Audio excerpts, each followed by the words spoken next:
Muito boa tarde, são 12 horas mais 7 minutos e nós estamos iniciando pela Band Amazonas mais uma jornada semanal do programa Exija Seus Direitos. Ao vivo, para toda e bela querida cidade de Manaus, para os nossos belos e queridos municípios do interior do estado, através da Band Amazonas, que é a TV mais popular do nosso estado. Hoje, segunda-feira, nós vamos mostrar no nosso programa mais uma ação social do Exija Seus Direitos, mais uma participação no nosso quadro A Hora da Esperança, mais uma história da vida real que, graças a Deus, tem final feliz. Uma sobrinha manda uma carta para o nosso programa para tentar mudar a vida do tio. E essa história também teve um final feliz. Jucinei faz de tudo um pouco para garantir o sustento da família. Pedreiro, carpinteiro, pintor, toda a área de construção civil, eu pego um pouco de cada profissão. Mais uma imperícia, mais uma imprudência, resultado... Mais um grave acidente ocorreu na noite de ontem na Avenida das Torres, envolvendo 3 veículos. Vi um carro branco com um porte aqui já derrubado, né? E outros carros aqui também, um do lado do outro. Não deu para esquivar, porque acidente a gente não para, a gente tem que seguir, né? Vamos falar também de um assunto bastante polêmico, controverso, que está sendo discutido na Câmara dos Deputados, que é a possível revogação do Estatuto do Desarmamento. Vem aí, talvez, uma nova regra, nova lei para possibilitar o porte de arma. Porte de arma, que é um assunto extremamente delicado no nosso país. Vocês vão ver uma reportagem ampla a respeito disso. Nós vamos no próximo dia 10 de julho, agora daqui a 11 dias, promovermos na Assembleia Legislativa uma grande audiência pública a respeito da possível revogação do Estatuto de Desarmamento. O Exija Seus Direitos, edição de segunda-feira, está começando agora, como nós fazemos todos os dias, procurando as pessoas desaparecidas através do nosso quadro Procuras.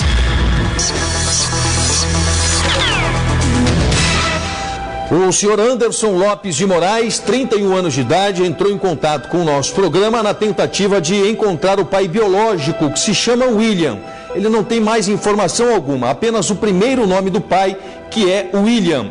Em 1983, a sua mãe Sheila Lopes de Moraes residia e trabalhava no conjunto da Cofasa. Conheceu o William, tiveram um relacionamento por um curto período e desta relação nasceu o Anderson. Através de informações repassadas por sua mãe, Anderson conta que o William, quando soube do seu nascimento, até se disponibilizou em ajudar a criá-lo. Só não queria continuar a relação com a mãe do Anderson. Diante disso, a Sheila acabou mudando de endereço com o filho sem deixar qualquer informação para o pai.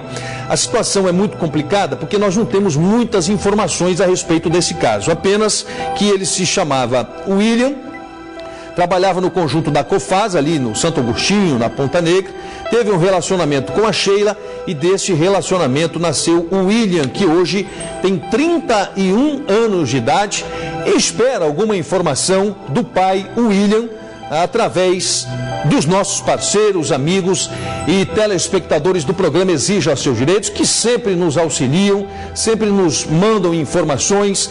Nós estamos mais uma vez abrindo o programa Exija Seus Direitos, quando são 12 horas e 11 minutos, pedindo a sua ajuda, pedindo a sua participação. Você que tem sido um grande alicerce do nosso programa para que a gente pudesse reencontrar as pessoas e devolver as pessoas às suas famílias. Qualquer informação, 3307-0423 ou mande a sua mensagem de texto para 99326-7976.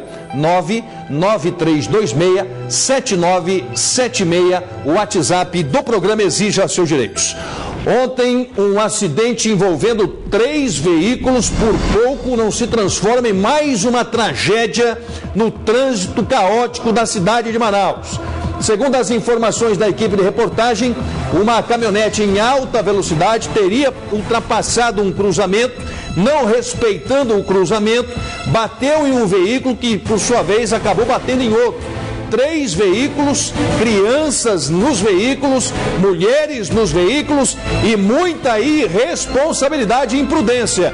Detalhes na reportagem do Oliver Castro. Danilo perdeu as contas de quantas vezes foi flagrado pelos radares.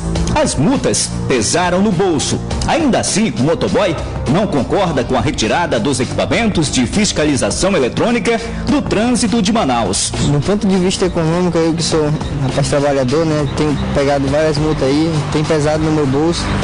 Até porque o nosso salário é muito pouco, a gente não tem condições de estar pagando multa, às vezes distraído, a gente fazendo o nosso trabalho, que são várias coisas para fazer, aí acaba se distraindo e pegando uma multa. E isso ocasiona um peso muito alto para o bolso da gente, entendeu?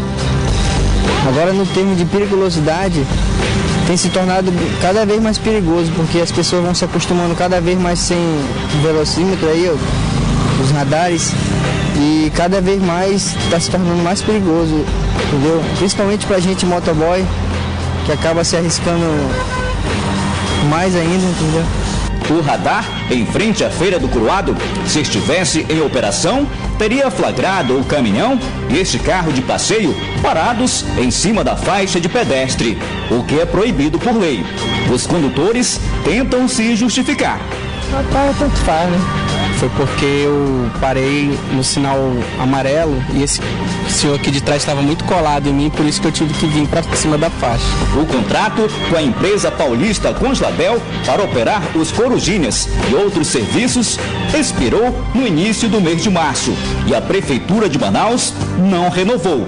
Nas ruas, a sensação é de insegurança. Com certeza, eu tenho medo de atravessar a rua aí e de repente passar um carro porque não tem um radar, passar um carro aí e me machucar e me atropelar. Tenho filho para criar, né, meu irmão? Sou contra, porque o trânsito já está do jeito que está, acidente por cima de acidente. E tirando os radares é que todo mundo vai andar sem velocidade, com velocidade mesmo, e isso aí não respeita nem a vida dele próprio, nem a vida dos outros.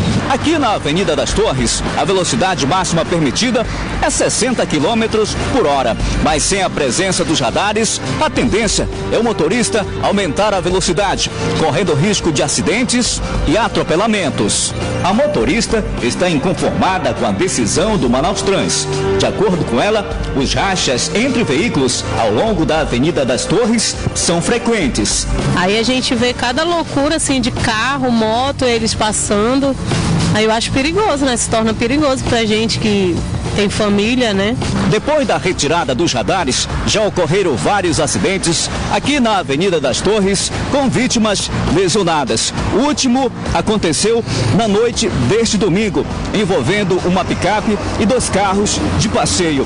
Vejam só, através das imagens, o tamanho do impacto que danificou um poste de energia. E olha só, o telefone público ficou nessa situação. O que você viu aqui no local? Quando eu estava passando aqui, ia sentido a Bola do Coroado, vi um carro branco com um poste aqui já derrubado, né? E outros carros aqui também, um do lado do outro. Não deu para desviar, porque acidente a gente não para, a gente tem que seguir, né? Mas foi uma coisa muito estranha, violenta, né? Ficou sem energia aqui um bom tempo, o pessoal da polícia isolou. Mas uma reclamação que eu falo, depois que tiraram os radar aqui, o índice de acidente aqui nessa avenida aqui das Torres está grande. Eu acho que as autoridades aí deviam repensar de recolocar os radares, que por mais que algumas pessoas não obedecem, mas já é um ato de prevenir o acidente, tá? O Instituto Municipal de Engenharia e Fiscalização do Trânsito, Manaus Trans, está utilizando radares portáteis para fiscalizar a velocidade de veículos nos principais corredores de tráfego da cidade. Olha, é cada vez mais grave a situação do trânsito brasileiro de uma maneira geral. O que eu conheço de famílias que foram enlutadas por conta da irresponsabilidade de pessoas ao volante não está no gibi. Você sabe que eu perdi o irmão vítima da imprudência, da imperícia de delinquentes juvenis de 16, de 15 anos de idade. Quando você tem um problema, você acaba se aproximando e se relacionando com pessoas e com famílias que também tiveram esses problemas e também tiveram esse dissabor na vida.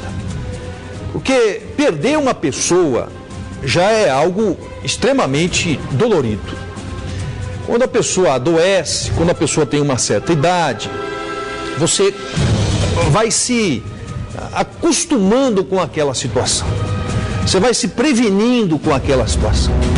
Mas quando você, por exemplo, do nada surge uma informação de que você perdeu um parente, um amigo, em circunstâncias por pura irresponsabilidade, é algo que martiriza a vida do ser humano todos os dias.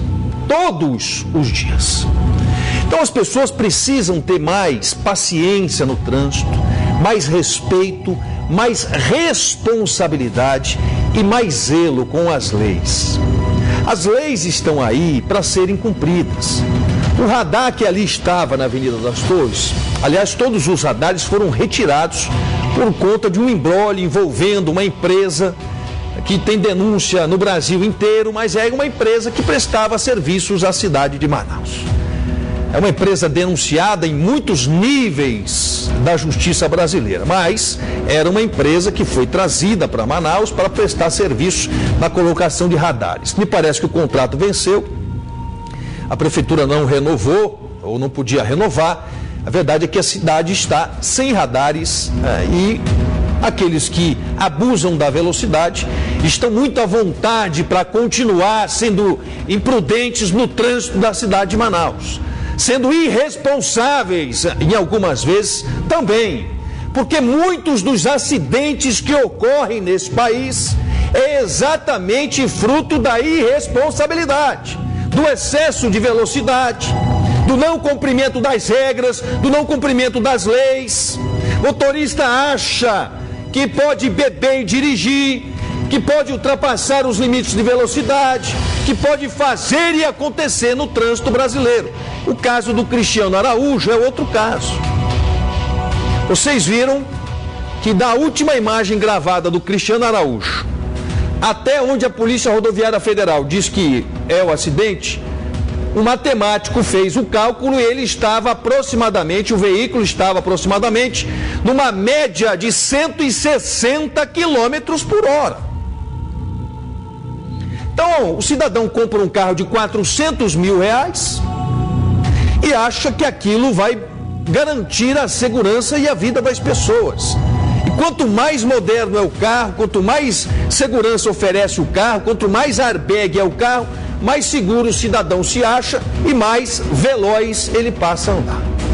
Eu estou dizendo o que eu vi ontem, não estou dizendo que ele estava a 160 por hora, ou que o motorista dele é irresponsável, coisa que o valha. Mas a reportagem mostrou do ponto de onde ele parou, numa loja de conveniência, num posto de combustível, até onde foi o acidente, segundo a Polícia Rodoviária Federal, lá estavam a média de 160 km por hora. Então as pessoas precisam entender o seguinte: veículo mata muito no trânsito brasileiro.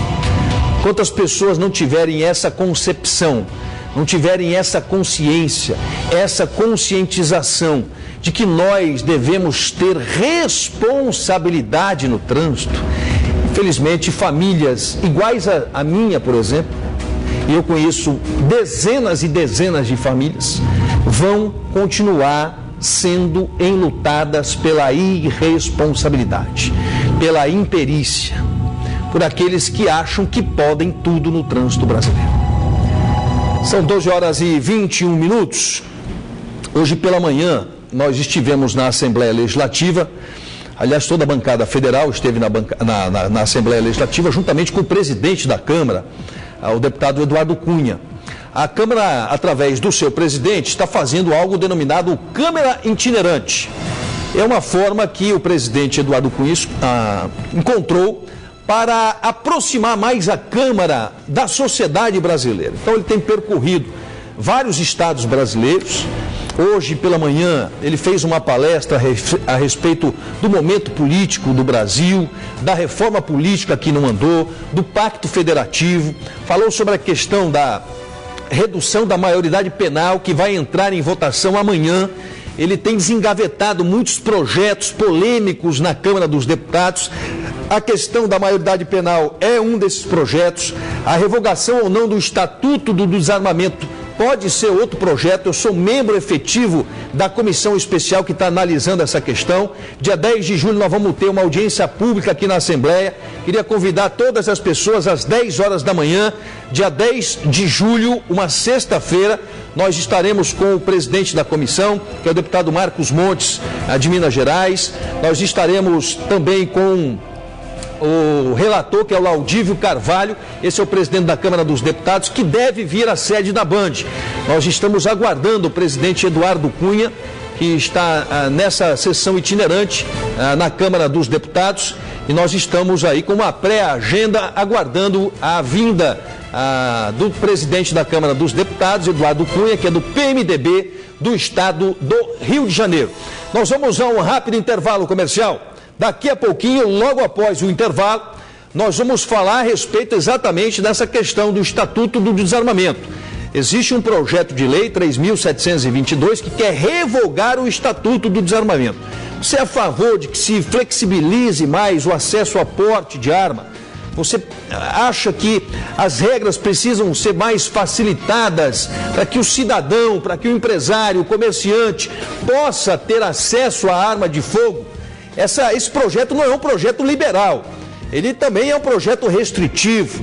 A pessoa tem que ter 18 anos de idade, não pode ter antecedente criminal, não pode estar respondendo processo na justiça, tem que passar por uma série de exames psicológicos e psicotécnicos para poder ter o seu armamento.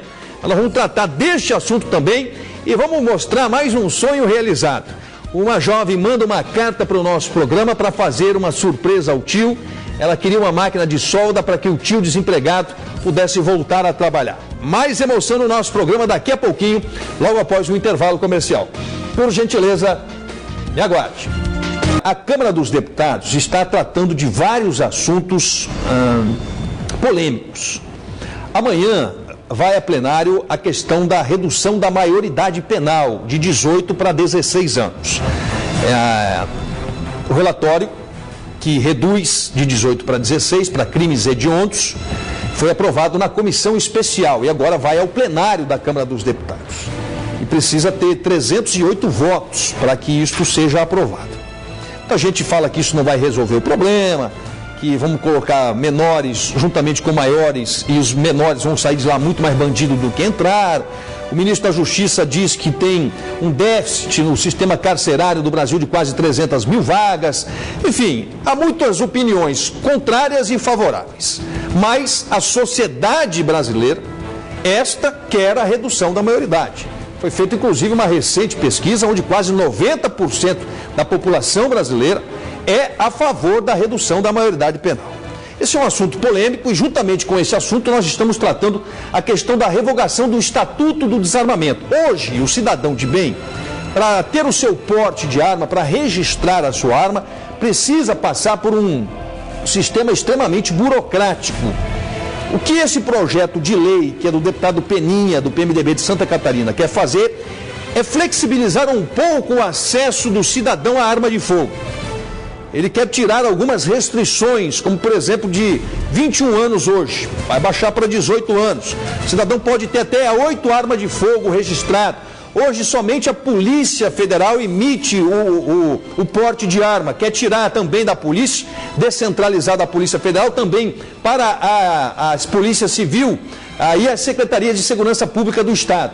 É um assunto extremamente complexo e exatamente por isso eu que sou membro da comissão especial que vai tratar dessa questão da revogação ou não do Estatuto do Desarmamento, nós vamos fazer aqui na Assembleia no dia 10 de julho uma grande audiência pública para tratar desse assunto.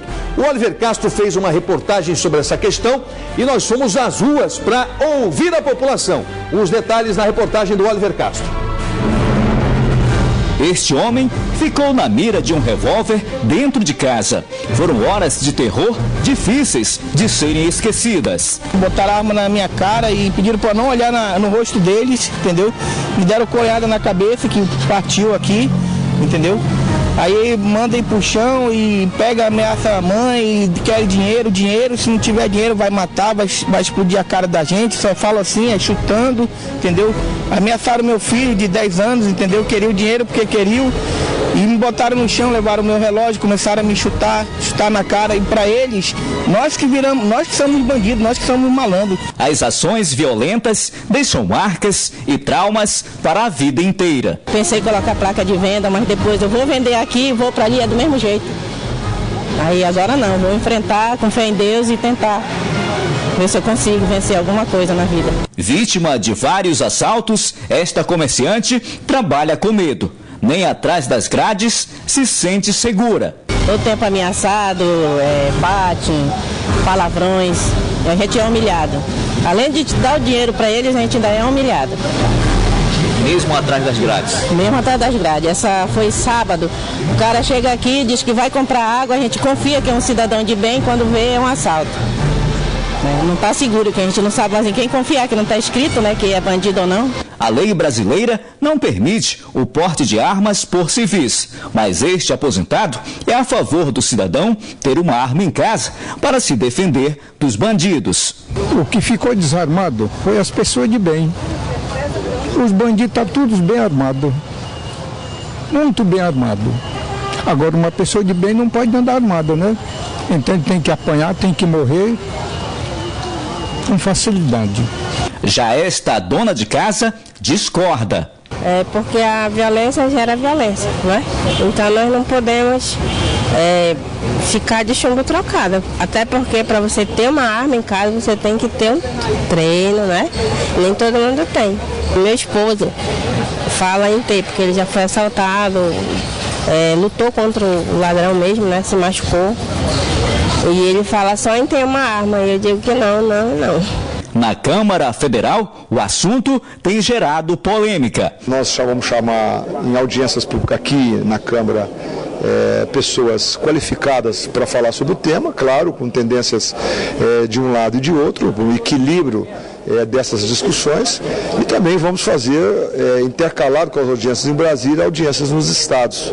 Amazonas mesmo, nós já estamos marcando, através do deputado federal Marcos Rota, que é o integrante da Amazonas da nossa comissão, que já se prontificou a ajudar o relator a montar um relatório de acordo com o pensamento das sociedades, e essas audiências nos estados da Amazonas acontecerá brevemente, será fundamental para que o relator, ao final dos trabalhos, possa elaborar um relatório equilibrado que atenda a todas a sociedade, a todos aqueles que realmente anseiam muito para que esse tema seja debatido, discutido e votado aqui na casa. Esse projeto que está aí é a abertura para que o crime organizado agora possa ter, ou seja, cada vez mais armas, ou seja, abrindo espaço para que qualquer cidadão de maior de 18 anos possa ter até 9 armas de calibres diferentes, 600 munições. Isso significa que nós estamos dando um elemento que é colocar a arma. A arma não resolve a questão da violência, da insegurança. As restrições hoje existentes para o cidadão de bem ter uma arma praticamente impossibilita esse cidadão de obter uma arma para se defender. Por outro lado, eu pergunto, e o bandido? O bandido adquire arma como ele quer.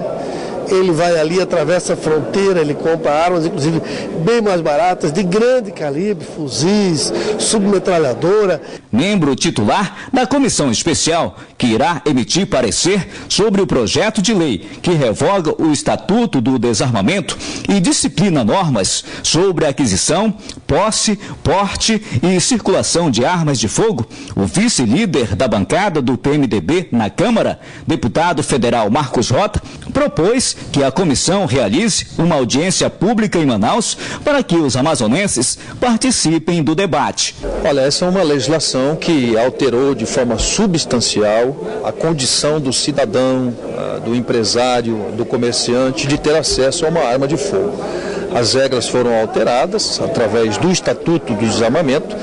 Isso fez com que dezenas de pessoas não conseguiam mais retirar a sua arma. Nós estamos agora trabalhando nessa comissão especial exatamente com o objetivo de procurar ouvir cada vez mais os segmentos da sociedade brasileira, ouvir os especialistas, a Polícia Federal, o Ministério Público, as organizações que são contrárias, ao Exército Brasileiro, enfim, todos aqueles que lidam diretamente com essa questão do porte e da aquisição de armas de fogo. Nós estamos, inclusive, levando uma audiência pública para o Estado do Amazonas e, nesse momento, queria conclamar a sociedade amazonense para que se faça presente nessa audiência pública, porque foi a forma que nós encontramos de envolver a sociedade amazonense nessa questão. Eu só vou tomar um posicionamento contrário ou favorável à questão da revogação desse estatuto após ouvir todos os segmentos e principalmente a população da cidade de Manaus e dos municípios do interior do estado.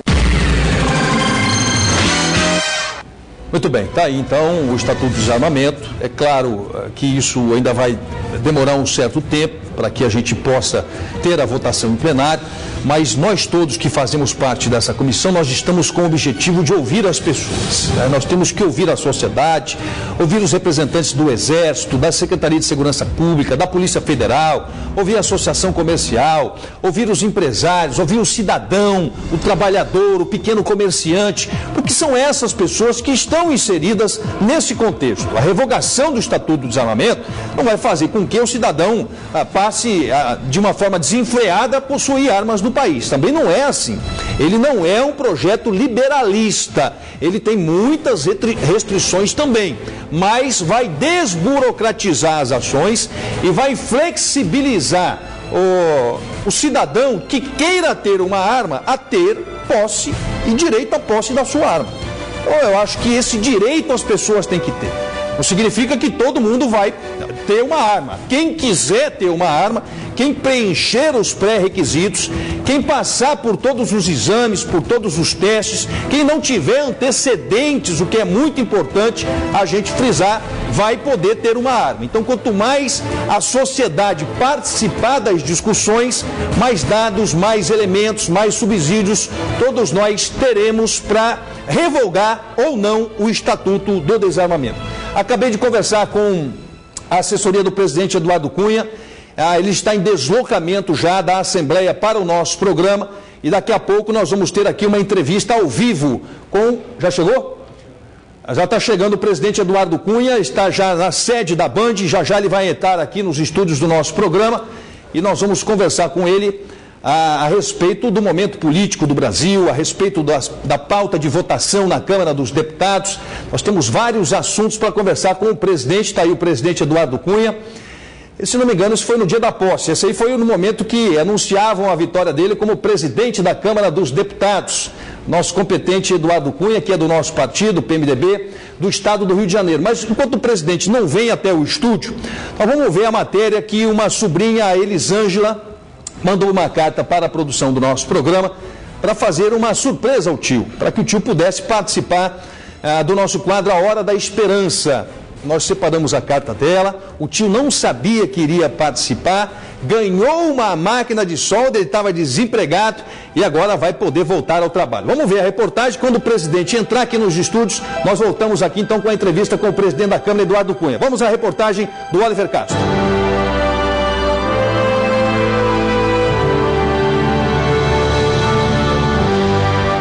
Jucinei é pescador profissional. O ofício ele aprendeu com os pais. Que meu pai era pescador, é falecido.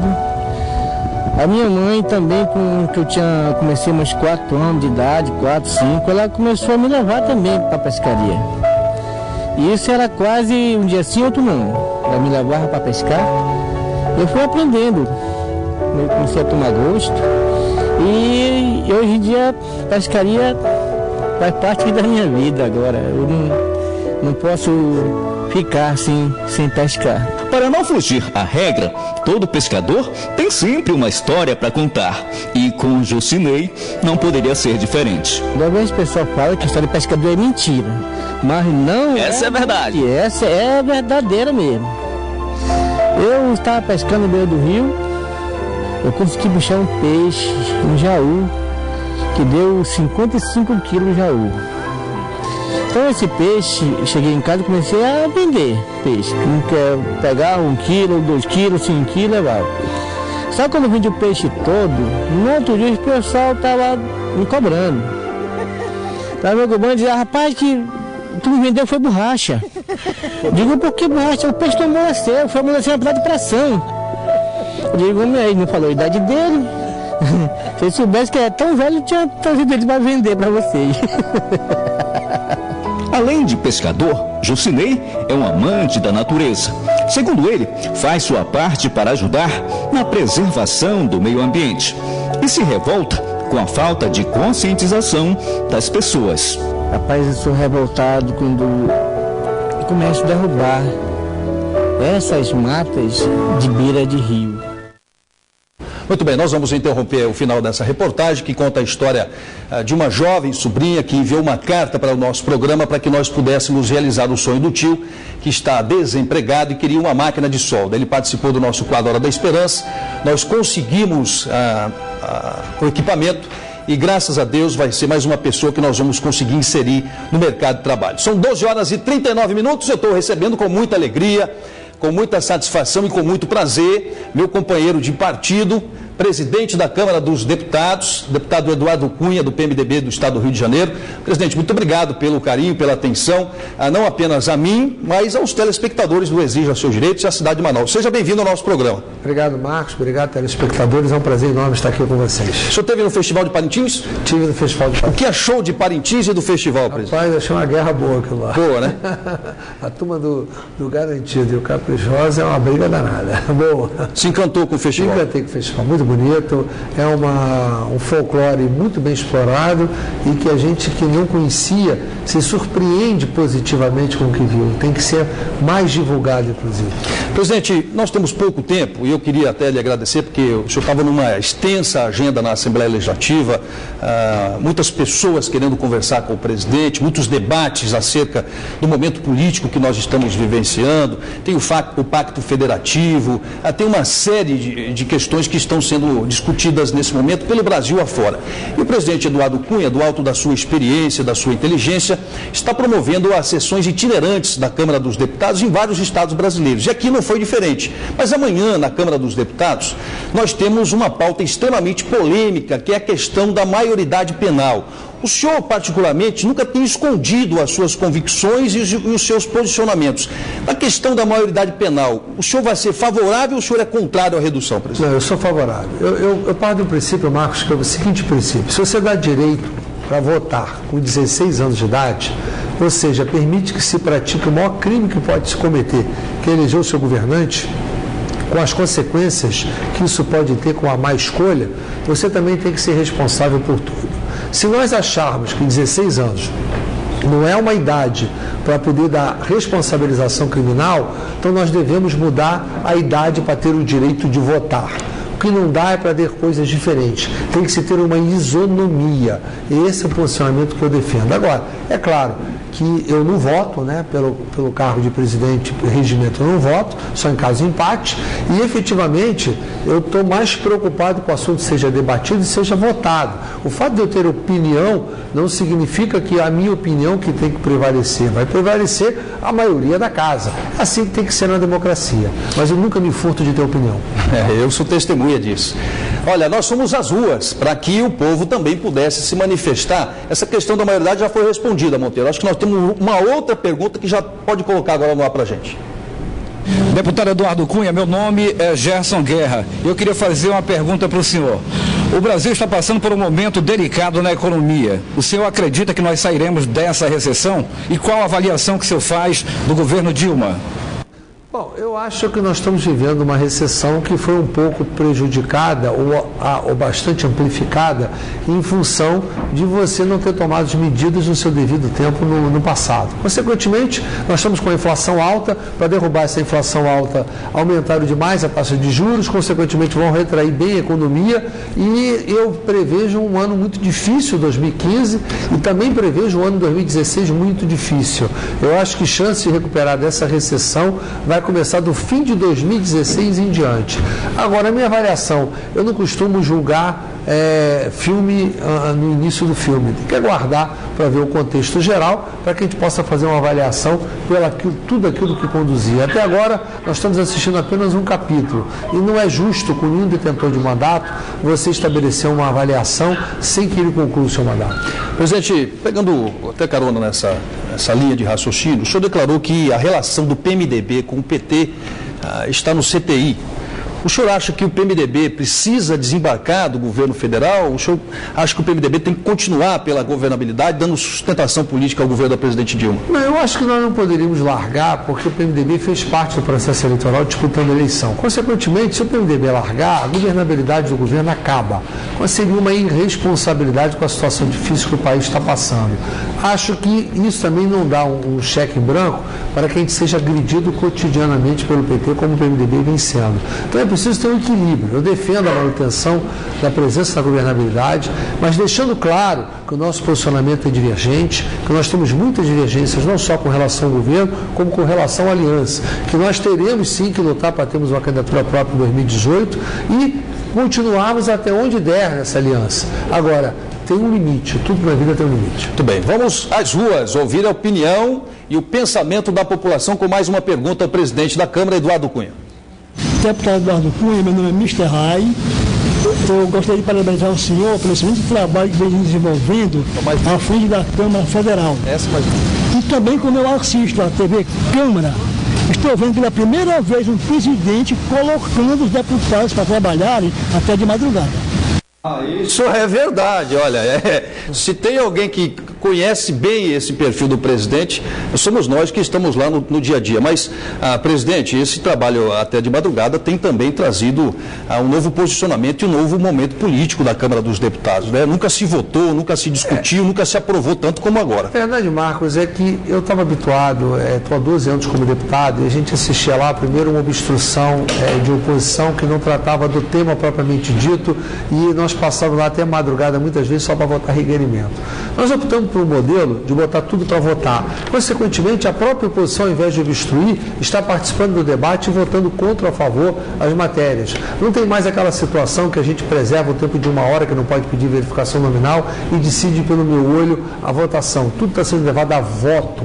Consequentemente, a gente está ficando até menos tempo do que ficava anteriormente. O que acontecia é que às quintas-feiras ninguém trabalhava. Nas quartas-feiras, você depois de uma certa hora já ia todo mundo embora. E na terça-feira já chegava muito tarde, ou seja, trabalhava-se 24 horas. Agora nós estamos trabalhando da terça, quarta e a quinta até a noite. Nós fizemos 8 votações de PEC numa única quinta-feira à tarde. O que significa que nós estamos com os parlamentares dispostos a trabalhar. Como teve uma renovação muito grande, mais de 40%, você mesmo, um deputado novo que chegou agora, consequentemente esses novos começaram a conviver com uma realidade diferente daqueles que conviveram na realidade pretérita. Então, tudo isso motivou. Então, eu estou colocando uns temas que são os temas que demonstram a nossa independência com relação a todo o resto, defendendo os temas que a sociedade quer ver votados. Então, o resto é consequência. Presidente, a reforma política foi frustrante também para o senhor, como foi para a maioria da sociedade brasileira? Sem dúvida, Marcos. Eu esperava tratar do sistema eleitoral, nós não conseguimos tratar. E não conseguimos tratar porque os parlamentares optaram por ficar como está. E por que eles optaram por ficar como está? Porque todos lá chegaram dentro desse sistema. Então a mudança provoca incerteza quanto à sua possível reeleição. Isso é uma coisa que nós temos que enfrentar. No futuro, um novo debate sobre isso terá que ser feito sempre pensando em mandatos futuros e nunca para valer pela eleição seguinte. Nós estamos conversando ao vivo com o presidente da Câmara dos Deputados, deputado federal Eduardo Cunha, do PMDB do Rio de Janeiro. Vamos às ruas com mais uma pergunta para o presidente. Deputado Eduardo Cunha, aqui é Ademilton José, boa tarde. Eu queria saber uma coisa. O senhor colocou para votação a redução da maioridade de 18 para 16 anos. O senhor acredita que isso deve passar na Câmara? E passando, isso vai resolver a questão da violência desses menores? Bom, eu acredito que passe. Já falei aqui, 87% da população, segundo a pesquisa do Datafolha divulgada, aprova isso. Se não passar, provavelmente vai ficar contra a vontade da maioria da população. E é claro que isso não resolve. Eu nunca disse que a redução pura e simples da maioridade penal vai resolver o problema da violência. Mas é um passo para você combater a impunidade. E o que aumenta a violência é a impunidade. Presidente, ainda nessa linha de violência, há um projeto do deputado Peninha, do PMDB de Santa Catarina, que quer revogar também o Estatuto do Desarmamento. Qual a sua opinião sobre essa questão da possível revogação? Eu não tenho ainda opinião formada, eu criei a comissão e elas estão debatendo, vamos ver que projeto vai sair. Existe uma discussão, que nós fizemos um plebiscito, o plebiscito decidiu pelo não desarmamento. E, na realidade, as medidas tomadas depois foram contrárias à decisão da população. Por outro lado, há um sentimento que o armamento ele acaba gerando mais violência. Então precisa ter um equilíbrio das coisas. Vamos ver que tipo de equilíbrio possa ser levado para a votação, mas seja qual for o produto da comissão, eu levarei à votação. Agora, eu não tenho opinião ainda formada sobre o produto que vai sair. A questão do pacto federativo, presidente, como é que o senhor está trabalhando essa questão? E com o agravante de que, por exemplo, no Amazonas nós temos inúmeras prefeituras que não conseguem sequer pagar a sua folha de pagamento. Como redistribuir este bolo de recursos federais? É o que eu falei hoje. Em primeiro lugar, nós temos que conter a evasão de você passar gastos para municípios sem dar os recursos para esses gastos. Por exemplo, o aumento por portaria do salário do magistério acima da inflação. Esse valor acima da inflação, os municípios pagaram do seu caixa e não do caixa do governo federal. E como essa, tem várias medidas que foram tomadas no curso do tempo que fizeram com que os municípios perdessem. A própria correção do salário mínimo tem impacto nos municípios menores que não têm condição de pagar, e o salário mínimo é praticamente o único salário dele. Então é preciso que a gente, nesse pacto que a gente está discutindo, a gente defina a obrigação de cada ente federado e que recurso vai ser usado para financiá-lo. Muito bem, nós vamos conversar ainda mais com o presidente Eduardo Cunha, nós temos muitos assuntos para tratar com ele. Mais uma vez, queria agradecer a gentileza de estar aqui, uma série de eventos na Assembleia Legislativa, muitas pessoas querendo conversar, muitos debates sendo feitos nesse momento, e queria agradecer mais uma vez a gentileza do presidente de estar ao vivo aqui nos estúdios do nosso programa. Ele, saindo daqui, retorna para a pauta na Assembleia Legislativa. Vamos à rua, nós temos mais uma pergunta para o presidente. Deputado Eduardo Cunha, sou Rubenilson Nascimento Mar. O Amazonas tem 98% de sua floresta preservada, graças à Zona Franca de Manaus. O que os amazonenses podem esperar do senhor como aliado na defesa do nosso modelo? Bom, eu sempre fui aliado do modelo, porque nós sabemos que justamente a manutenção dessa floresta tem um custo e a sociedade como um todo se beneficia da manutenção dela e acaba pagando. A Zona Franca é uma forma da sociedade como um todo do Brasil pagar por essa manutenção dessa floresta, pela compensação dos incentivos que é dado através da Zona Franca. Nós fomos favoráveis e ajudamos a prorrogação por mais 50 anos. Na semana passada, na tentativa que teve de diminuir o crédito decorrente das bebidas frias, que ia tirar fábricas aqui do Amazonas, nós ajudamos para que pudesse ser mantido e temos procurado ajudar toda vez que tentam afrontar, que isso é uma forma de afronta ao Pacto Federativo, quando você tenta tirar receita do ente federado ou forma desse ente federado se financiar em detrimento dos outros entes federados, só porque o tamanho numérico de uma bancada é menor do que o conjunto das outras. Então, eu sou um adversário dessa tese. Na época dos royalties do petróleo do Rio de Janeiro, eu como deputado do Rio de Janeiro defendia muito essa posição, então, consequentemente, não posso ser incoerente de não defender da mesma forma a manutenção da Zona Franca. Então, contem sempre comigo para a defesa da Zona Franca. Olha, o povo amazonense agradece. O senhor não acha, inclusive, que foi uma incoerência muito grande o governo federal ter prorrogado a Zona Franca de Manaus e o próprio governo ter ficado contra agora a Zona Franca nessa questão da redução do IPI das empresas de refrigerante? Eu acho que foi uma incoerência e achei absurdo aquilo, e mostra que justamente, não sei se aquilo foi uma orientação do governo ou foi uma decisão do líder do governo naquela hora, mas seja qual for as motivações, elas não eram corretas. Seria você mudar um modelo da noite para o dia, colocando o fechamento de fábricas aqui no estado, que ia ter prejuízo não só da perda de trabalho, mas também de perda de renda da sociedade. Então, era uma coisa feita agressivamente de uma forma equivocada. Nós temos um problema seríssimo também com greve na Suframa. O senhor chegou a reunir hoje com o pessoal da Suframa? Eu ouvi o pessoal da Suframa, mas a tese da Suframa, se está num veto que está para ser apreciado, tem sessão do Congresso amanhã, pode ser que seja apreciado ou não.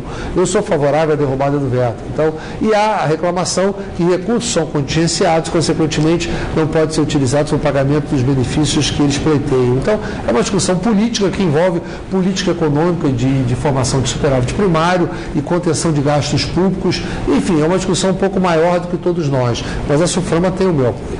Muito bem, nós estamos chegando ao final da edição do nosso programa. Queria mais uma vez agradecer a gentileza do presidente Eduardo Cunha de estar ao vivo hoje nos estúdios do nosso programa, agradecê-lo pela boa harmonia e a ótima convivência que nós temos tido no parlamento, sempre debatendo assuntos de interesse do Amazonas e do Brasil. E parabéns, presidente, pela sua condução à frente da mesa diretora da Câmara. O senhor viu aí pela manifestação dos populares, né, como as pessoas estão atentas e vigilantes com relação ao nosso trabalho em Brasília. Que o senhor continue assim, edificando cada vez mais o parlamento brasileiro. Eu que agradeço, pretendo continuar merecendo esse carinho, porque eu estou fazendo nada mais do que cumprir a minha obrigação. O Poder Legislativo tem que atuar com independência e harmonia com os demais poderes. Obrigado a você pela oportunidade. Obrigado, presidente. Final de mais uma edição do nosso programa. Muito obrigado pelo carinho da sua audiência. Na sequência tem o Câmera 3. Uma ótima e abençoada semana a todos. Que Deus abençoe você e a sua família. E até amanhã com mais uma edição do nosso programa. Boa tarde e até amanhã.